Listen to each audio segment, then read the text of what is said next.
চটজলদি তিনটে স্ন্যাক্স বানিয়ে নেব। তার মধ্যে ফার্স্টে হলো চিকেন কাটলেট, তার জন্য নিয়ে নিয়েছি পেঁয়াজ, ধনেপাতা, আর এদিকে ডিমের টেবিল করবো বলে একটা ডিম নিয়ে নিয়েছিলাম। আর এপাশে রয়েছে ব্রেড ক্রাম্পসগুলো দেখতেই পাচ্ছ, নুন আর গোলমরিচ দিয়ে ভালো করে মেশানো আছে। এদিকে আদা রসুন পেস্ট।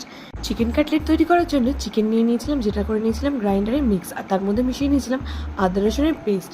এবার নিয়ে নেবো একটা ডিম। যেহেতু আমার হাজব্যান্ড ভেটকি মাছের ফিশ ফ্রাই খায় না, তার জন্য বানিয়ে নেবো চিকেন কাটলেট আর ডিমের টেবিল, যার জন্য তোমরা দেখতে পেলে একটা ডিমই নিয়েছিলাম। এবার ডিমটাকে ফেটিয়ে নিয়ে এর মধ্যে দিয়ে নেবো গোলমরিচের গুঁড়ো আর সামান্য পরিমাণে নুন। এরপরে ভালো করে এটাকে মিক্স করে নেবো। তারপরে আগে থেকে মেখে রাখা মাংসের কিমার মধ্যে একটু লেবুর রস দিয়ে দেবো। আর লেবুর রসটা দেওয়ার কারণ হলো মাংসের যে আষ্টে গন্ধটা হয় সেটা দূর হয়ে যায়। আর এরপরে এর মধ্যে মিশিয়ে নেবো সামান্য কিছুটা গরম মশলা। আগে থেকে এর মধ্যে ধনেপাতা আর কাঁচা পেঁয়াজ দিয়ে রেখেছিলাম, আর কুচনো কিছু লঙ্কা দিয়ে রেখেছিলাম। এরপরে সব মিশিয়ে নিয়ে গোল গোল করে রেখে দেবো এক সাইডে। তারপরে আগে থেকে ফেটিয়ে রাখা ডিমের মধ্যে এটাকে চুবিয়ে নিয়ে এরপরে ব্রেড ক্রাম্পসের মধ্যে দিয়ে দেবো। ভালো করে কোটিং করে তোমরা এটাকে ফার্স্ট একটা কোটিং করতে পারো, তারপরে আবার ডিমের মধ্যে ডিপ করে আরেকটা ডাবল কোটিং দিতে পারো। আমি একটাই কোটিং দিয়েছিলাম যেহেতু আমার চিকেনটা কম ছিল। এবার এটাকে কাটলেটের শেপ দিয়ে রেডি হয়ে গেছে আমার চিকেন কাটলেটের বেস।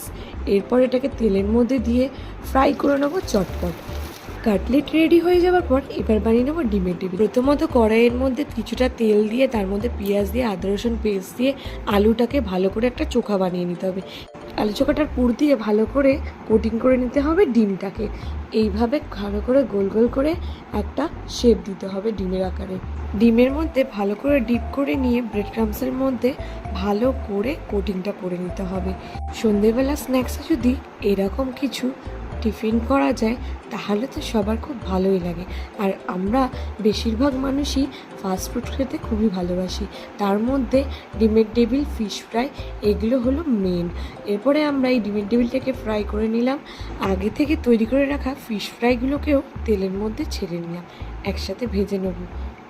ফিশ ফ্রাইয়ের রেসিপিটা আরেকদিন না হয় তোমাদের সাথে শেয়ার করব। ওটাকে আগে তৈরি করে নিয়েছিলাম, তাই সেই ভিডিওটা করা হয়নি। এইদিকে আমাদের ডিমের টেবিলটা ভালো লাল লাল করে ভাজা হয়ে গেছে। এই দেখো আরেকটা ফিশ ফ্রাই আমি তেলে ছেড়ে দিলাম। অলরেডি আমার 3টে স্ন্যাক্সই রেডি হয়ে গেছে। দেখে বলো তোমাদের কেমন লাগলো, আর রেসিপিগুলো অবশ্যই ফলো করো। ভালো লাগলে কমেন্ট করো অবশ্যই। টাটা।